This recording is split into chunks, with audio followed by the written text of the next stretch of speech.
चलते हैं श्रीमद् भागवत महापुराण, जिसमें आपने समुद्र मंथन, मोहिनी अवतार धारण करना भगवान का, देवताओं को अमृत पिलाना, फिर भगवान की मोहिनी अवतार को भगवान शंकर दर्शन करके आसक्त चित्त हो जाना, ये सब चरित्र सुना। अब भगवान श्री सुखदेव जी महाराज ये पीछे के 7 मनवंतर जो बीत चुके उनको आपने सुना। अब आगे के आगामी 7 मनवंतरों की कथा का वर्णन करते हैं, जिनके श्रवण मात्र से अंतःकरण पवित्र होकर भगवत चरणारविंद की भक्ति को प्राप्त होता है। श्री सुखदेव जी कहते हैं, परीक्षित, विवस्वान के पुत्र यशस्वी श्राद्ध देव ही 7वें वैवस्वत मनु हैं। ये इस समय जो चल रहा है उसका वर्णन हो रहा है। वर्तमान मनवंतर ही एक कार्यकाल है। उनकी संतान का वर्णन करता हूं। वैवस्वत मन के 10 पुत्र हुए, इक्ष्वाकु, नभग, धृष्ट, शर्याति, नरिष्यंत, नाभाग, दिष्ट, करुष, प्रसद्ध और वसुमान। इस मनवंतर में आदित्य, वसु, रुद्र, विश्वेदेव, मरुदगण, अश्विनी कुमार और ऋभु ये देवता प्रधान गण हैं। और इस समय जो इंद्र पदवी पर विराजमान उनका नाम पुरंदर है। पुरंदर, कश्यप, अत्रि, वशिष्ठ, विश्वामित्र, गौतम, जमदग्नि और भरद्वाज ये सप्तऋषि इस समय वर्तमान में। इस मनवंतर में कश्यप की पत्नी अदिति के गर्भ से आदित्यों के छोटे भाई भगवान वामन के रूप में अवतार ग्रहण किया और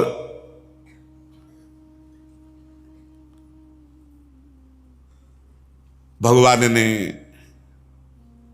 3 पग पृथ्वी के बहाने पूरी त्रिलोकी को, ये भगवान का छल अवतार हुआ।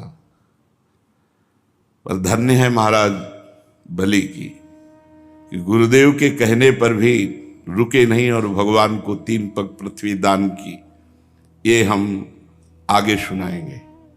श्री सुखदेव जी परीक्षित जी से कहते हैं, भगवान सूर्य की 2 पत्नियां थी, संज्ञा और छाया। ये दोनों विश्वकर्मा की पुत्री थी। उनसे भगवान यमराज और यमी और श्राद्ध देव ये 3 संतानें हुई। भगवान सूर्य के पुत्र हैं श्री यमराज जी। छाया के 3 संतानें हुई, सावरणी, शनिश्चर और तप्ती। शनि भी भगवान सूर्य के पुत्र हैं, सावरणी भी, और तप्ती नाम की कन्या जो संवरण की पत्नी हुई। और बड़वा का रूप धारण किया जब संज्ञा ने, तब अश्विनी कुमार जो देवताओं के वैद्य हैं ये भी भगवान सूर्य के ही पुत्र हैं। 8वें मनवंतर में सांवरणी मनु होंगे, उनके पुत्र होंगे निर्मोक, विरजस कादि।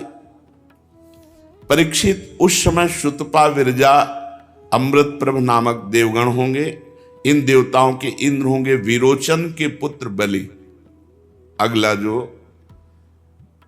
देवराज इंद्र पद पर विराजमान होने वाले हैं वो महाराज बलि होंगे। अभी वर्तमान में पुरंदर विराजमान है। वामन अवतार ग्रहण करके इन्हीं से 3 पग पृथ्वी मांगी थी और छल करके सारी त्रिलोकी को ले लिया। राजा बलि को एक बार तो भगवान ने बांध दिया, परंतु बलि पर कोई फर्क नहीं पड़ा। भक्त की यही स्थिति होती है। नहीं तो भगवान से शिकायत कर सकते थे कि गुरु की भी नहीं मानी और आपको दे दिया, और आप ये लीला कर रहे हो कि इतना बड़ा नाप मांगने आए तो छोटे बनकर आए और फिर मांगना जब संकल्प कर दिया तो ये छल रूप धारण किया, ऊपर से हमें बांध रहे हो, डांट रहे हो, ऐसा कुछ नहीं कहा। और बड़ी प्रसन्न मुद्रा में भगवान को प्रणाम। भगवान बलि को नहीं बांधे, स्वयं बंध गए और सुतल लोक का राज्य दिया और कहा आगे इंद्र तुम बनोगे। और आज भी भगवान उनके द्वारपाल बने खड़े हैं। अभी आगे इनका चरित्र विस्तृत आएगा। गालो दीप्तिमान परशुराम अश्वस्थामा कृपाचार्य ऋष्यशृंग और भगवान व्यास, ये 8वें मनवंतर में सप्तऋषि होंगे। इस समय ये सब महापुरुष योग बल से अपने अपने आश्रम मंडल में स्थित हैं। देवगुहि की पत्नी सरस्वती के गर्भ से सार्वभौम नामक भगवान का अवतार होगा। ये ही प्रभु पुरंदर इंद्र से स्वर्ग का राज्य छीनकर राजा बलि को देंगे। परीक्षित, वरुण के पुत्र दक्ष सावरणी 9वें मनु होंगे। भूत केतु दीप्त केतु आदि उनके पुत्र होंगे। पार मरीच गर्भ आदि देवताओं के गण होंगे। अद्भुत नाम के इंद्र होंगे।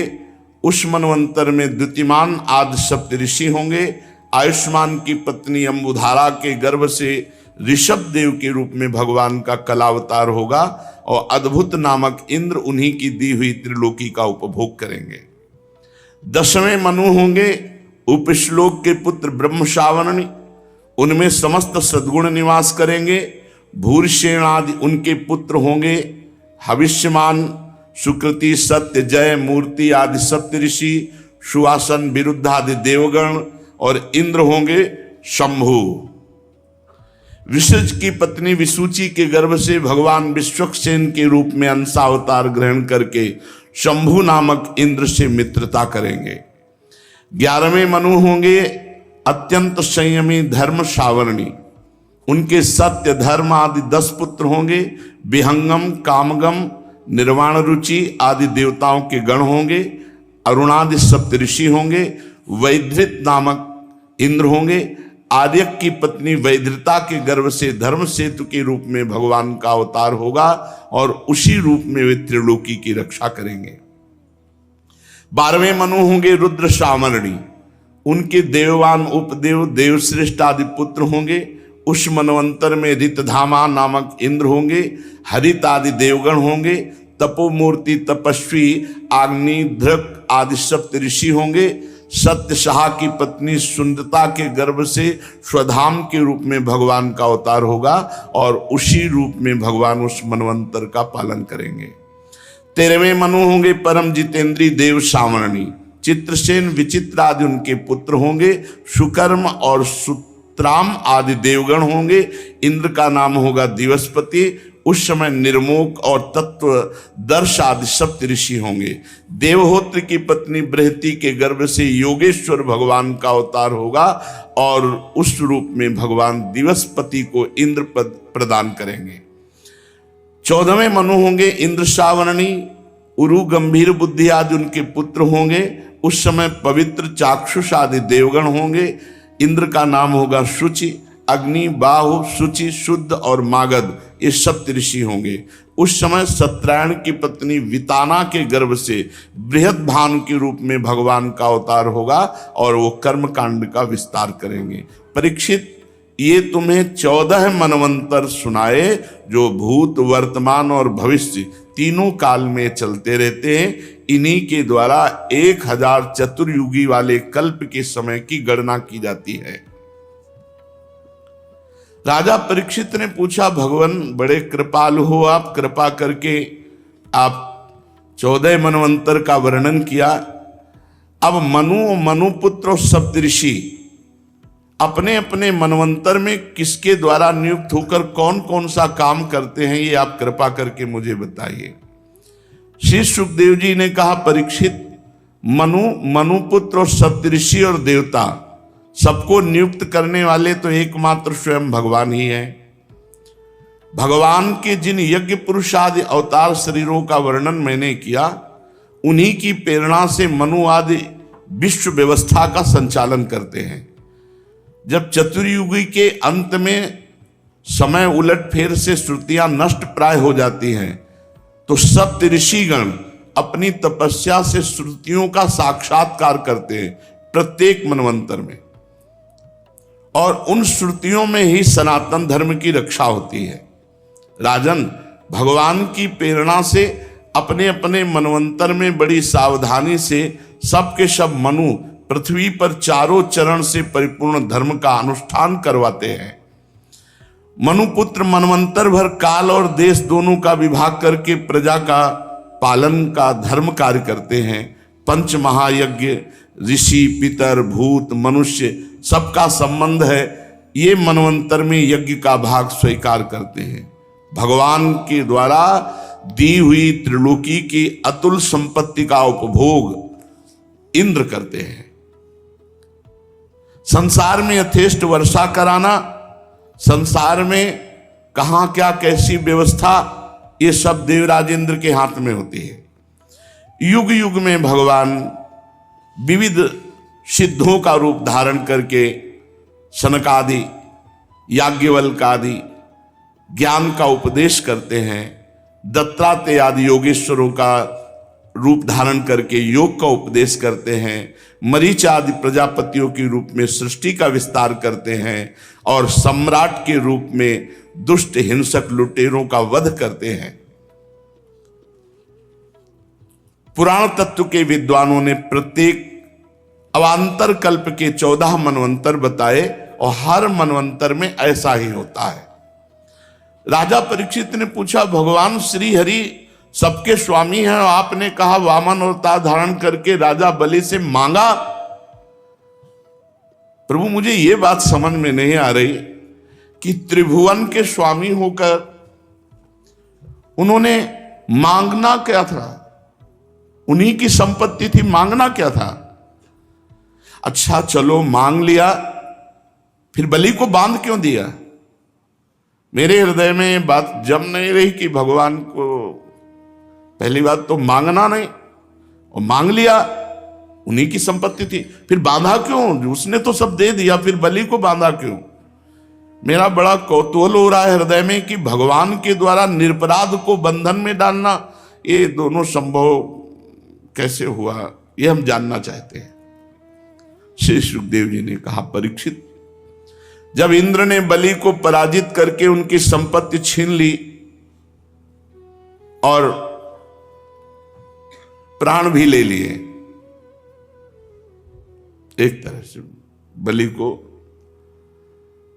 तो भृगुनंदन शुक्राचार्य जी ने बलि के शरीर को एकांत में ले जाकर मत संजीवनी विद्या से जीवित और स्वस्थ और तेजस्वी कर दिया।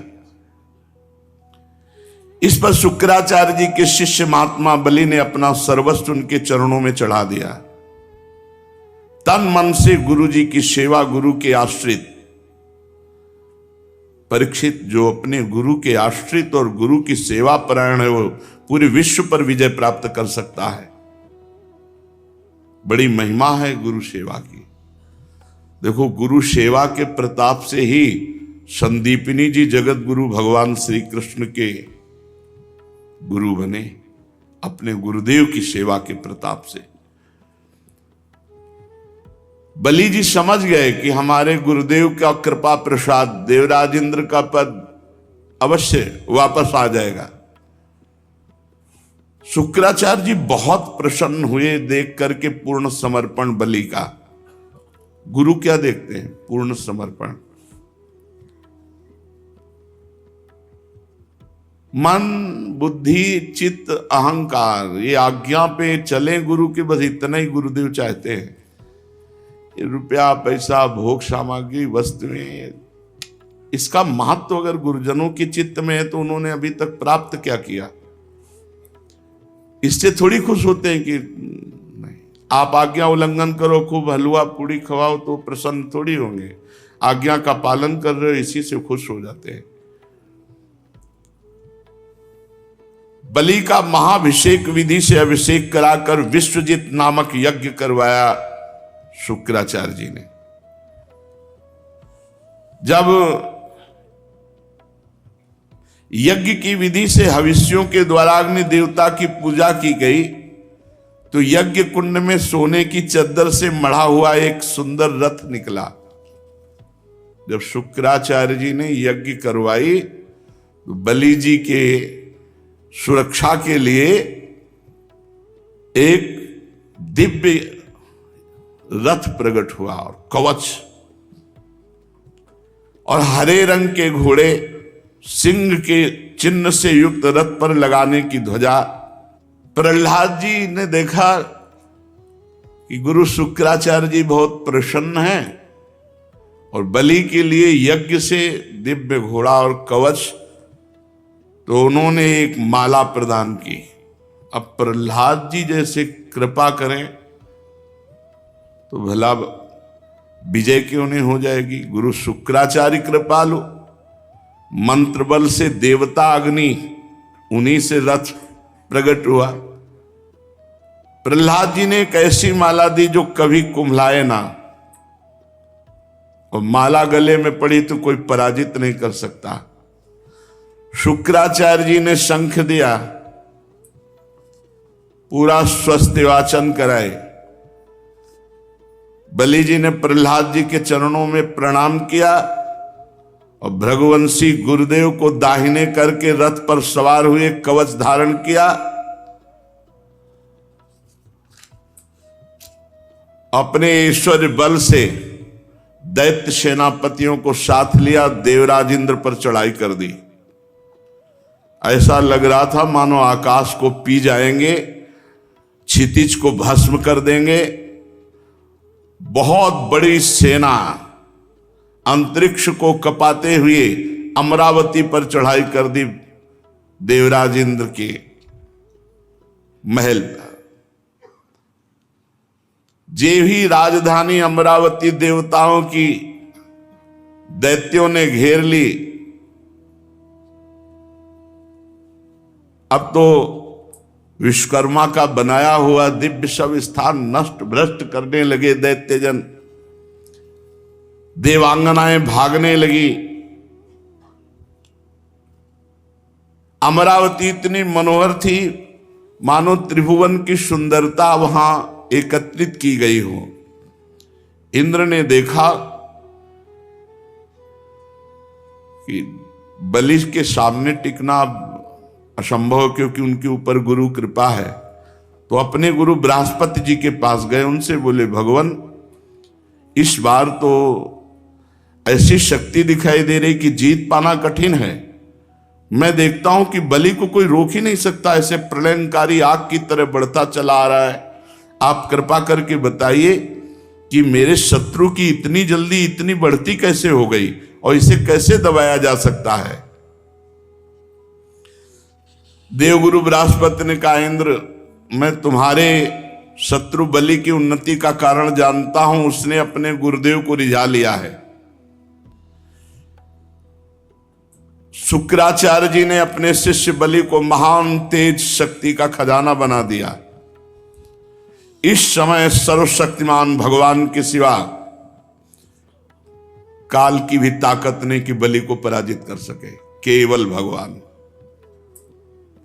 इसलिए तुम बिना लड़े भागो, बृहस्पति जी ने सलाह दी, और जाओ त्रिभुवन में कहीं भी छुप जाओ, भागो, सब खाली करो अमरावती। युद्ध नहीं, कोई नहीं जीत सकता बलि से। प्रतीक्षा करो भगवान की कृपा की। इस समय शुक्राचार्य के तेज से बलि की उत्तरोत्तर वृद्धि हो गई है, और जब इन्हीं शुक्राचार्य जी का यह तिरस्कार करेगा तब ये पराजित हो सकता है, अन्यथा नहीं। जिन शुक्राचार्य जी की कृपा से इतना बल वैभव, उन्हीं शुक्राचार्य जी का जब अपमान करेगा तब ये पराजित होगा। बृहस्पति जी स्वार्थ और परमार्थ से परम ज्ञानी हैं। उनकी सलाह मानकर समस्त देवता अंतर्ध्यान हो गए, पूरा स्वर्ग खाली। विरोचन नंदन बलि ने देखा कि अमरावतीपुरी में कोई लड़ने वाला ही नहीं। तब उन्होंने भृगुवंशियों से अनुगत 100 अश्वमेध यज्ञ किए, क्योंकि इंद्र पद का अधिकारी वही जो 100 अश्वमेध यज्ञ कर ले। अब तो महाराज चंद्रमा के समान शोभायमान हो गए। इंद्र पदवी पर बलि गुरुदेव की कृपा से प्राप्त समृद्ध राजलक्ष्मी को बड़ी उदारता से उपभोग करने लगे और अपने को कृतकृत्य मानने लगे। जब देवता भाग कर छिप गए, स्वर्ग का अधिकार छीन गया, तो देव माता अदिति बड़ा दुख हुआ। अपने पुत्रों की दुर्दशा देखकर बहुत दुखी हुई। परम प्रभावशाली अपने पति कश्यप मुनि की जब समाधि टूटी तो उनके चरणों में प्रणाम किया। तो उन्होंने कहा, सब शांति है, सब सुख है। अदिति जी ने विधि पूर्वक पूजन किया और कहा, प्रभु काल विपरीत है, कोई भी हमारा पुत्र सुख पूर्वक नहीं है, सब भागे घूम रहे त्रिभुवन में छुपे हुए। इस समय अमरावती पर बलि का अधिकार है, हमारा कुटुंब पूरा उजड़ गया, हमारे प्रियजन सब उद्विग्न हैं। भगवान, बस आपके सामने दासी यही कुशलता वर्णन कर रही है। मैंने आज तक कभी किसी का तिरस्कार नहीं किया, इसीलिए मैं देव माता कही जाती हूं। और आप जैसा महान तपस्वी मेरा पति हो और फिर मेरे पुत्रों को ऐसा दुख हो, प्रभु कोई उपाय कीजिए जिससे मेरे पुत्रों को पुनः स्वर्ग प्राप्त हो। इस प्रकार अदिति जी ने जब कश्यप जी से प्रार्थना की तो विस्मित होकर बोले, बड़े आश्चर्य की बात है, भगवान की कैसी प्रबल माया है। जब बात करो तो पंचभूतों से बने हुए इन्हीं शरीर की, पुत्र की, घर की, भगवान की किसी को परवाह नहीं। अरे प्रकृति से परे आत्म तत्व की कोई चर्चा नहीं करता। अरे समझो ना, यहां कोई किसी का पति है, ना पुत्र है, ना तो संबंधी है, ये मोह ही नाच नचा रहा है। प्रिय, तुम संपूर्ण प्राणियों के हृदय में विराजमान अपने भक्तों के दुख मिटाने वाले भगवान श्री कृष्णचंद्र वासुदेव की आराधना करो, जो चाहोगे वो प्राप्त हो जाएगा। भगवान श्री कृष्ण की आराधना कभी व्यर्थ नहीं होती, इसके सिवा कोई उपाय नहीं है। अदिति ने पूछा, उपासना का स्वरूप क्या होगा? मेरे मनोरथ की पूर्णता होनी चाहिए, आप उपदेश कीजिए, मैं वो नियम धारण करूंगी। मैं बहुत दुखी हूं, मुझे ज्ञान नहीं, मेरे पुत्र स्वर्ग पर विराजमान हो, मैं देखना चाहती हूं, मुझे आराधना बताइए, क्या आराधना करनी, मैं देव माता हूं। कश्यप जी ने कहा, देवी, भगवान को प्रसन्न करने के लिए जिस व्रत का उपदेश वो मैं तुम्हें बता रहा हूं, ये फागुन के शुक्ल पक्ष में 12 दिन तक केवल दूध पीकर किया जाता है। और जो कामना करे उस कामना की पूर्ति हो जाएगी। 12 दिन तक इसे पयो व्रत कहते हैं। इन व्रतों में बड़ी सामर्थ्य है। अमावस्या के दिन शूकर की खोदी हुई मिट्टी उसको लावे और अपने शरीर को मलकर नदी में स्नान करे। उस समय ये मंत्र पढ़ना चाहिए, त्वं देव्यादि वराहेण रसायाः स्थानमिच्छता उद्धृता से नमस्तुभ्यम पापमानम में प्रणाशय। संस्कृत ना आवे तो हिंदी से, हे देवी, प्राणियों के स्थान देने की इच्छा से वाला भगवान ने रसातल से तुम्हारा उद्धार किया था। हे पृथ्वी देवी, तुम्हें नमस्कार है, तुम मेरे पापों को नष्ट कर दो। ऐसा कहते हुए और सुअर की खोदी हुई मिट्टी से पूरे शरीर को मलकर फिर नदी में स्नान करें। इसके बाद अपने नित्य नैमित्तिक नियमों को पूरा करके एकाग्रचित से मूर्ति, वेदी, सूर्य, जल, अग्नि और गुरुदेव रूप से भगवान की पूजा करें।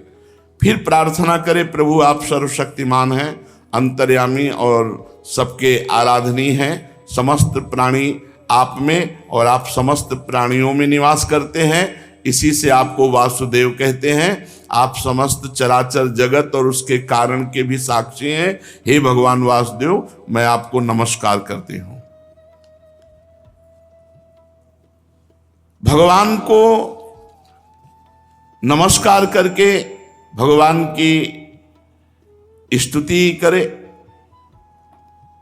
कि आप सबके प्राण हैं, आप इस जगत के स्वरूप हैं, आप योग हैं, योग के कारण हैं, आदिदेव हैं, पीतांबरधारी केशव। मैं आपकी स्तुति करती हूँ, आपके चरण रज की उपासना करती हूँ, आपकी कृपा लालसा प्राप्त करने के लिए। फिर गंधमाला आदि से भगवान का पूजन करे और दूध से भगवान की मूर्ति का स्नान करावे।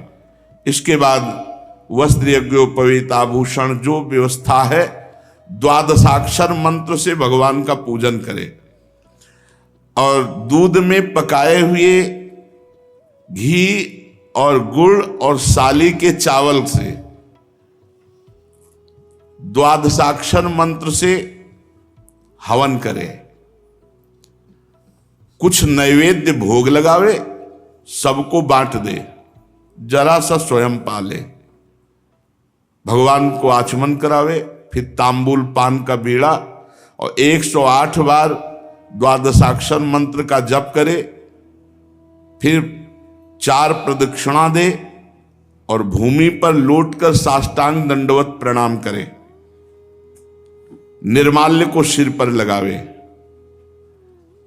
और वो जो खीर बनावे तो रोज कम से कम 2 ब्राह्मणों को पवावे, उनको दक्षिणा दे, सत्कार करे। ब्रह्मचर्य से रहे, प्रातःकाल स्नान करके दूसरे दिन फिर ऐसी पूजा करे, फिर भगवान को वैसे दुग्ध स्नान, फिर वैसे 2 ब्राह्मणों को। 12 दिन तक ऐसे ही ब्रह्मचर्य रहकर वो स्वयं केवल दूध पिए, पयोव्रत कहते हैं, और भगवान की ऐसे आराधना करे, जो चाहेगा वो प्राप्त हो जाएगा।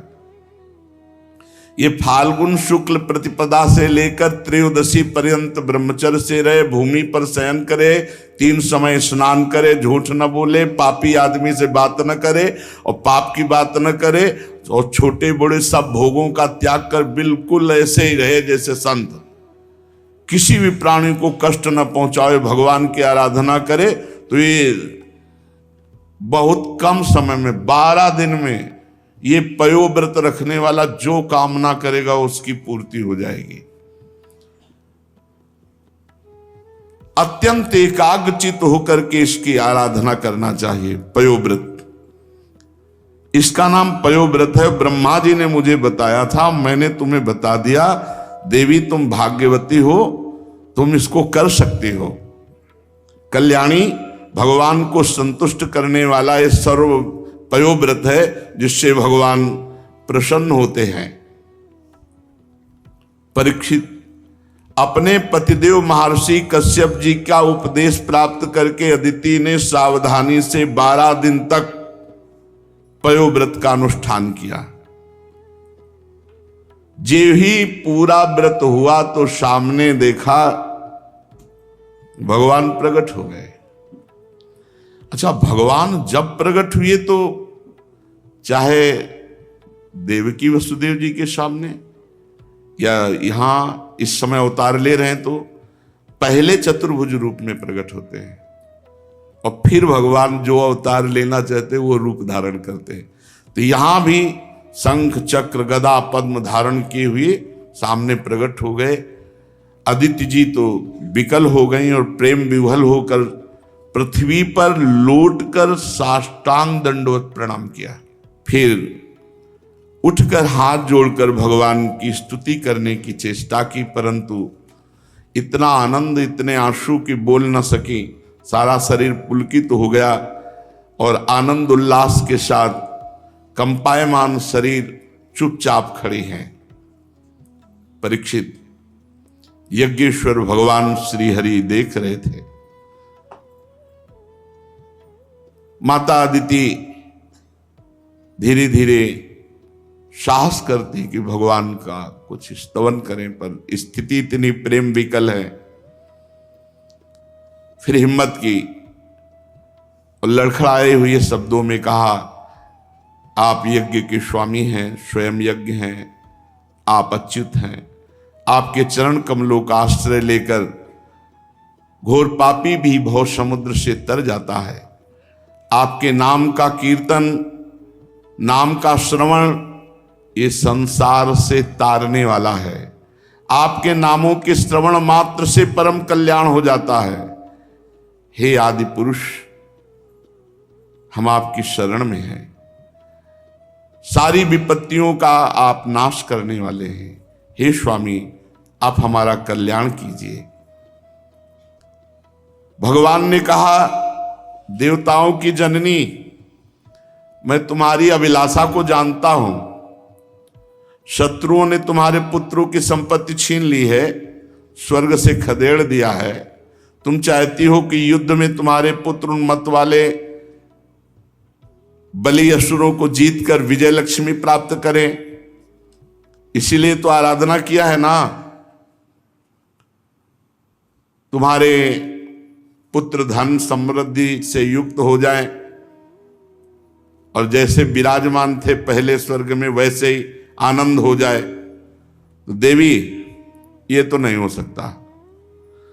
असुर सेनापतियों को जीता नहीं जा सकता, ऐसा मेरा निश्चय है, क्योंकि ईश्वर और गुरु उनके अनुकूल हैं।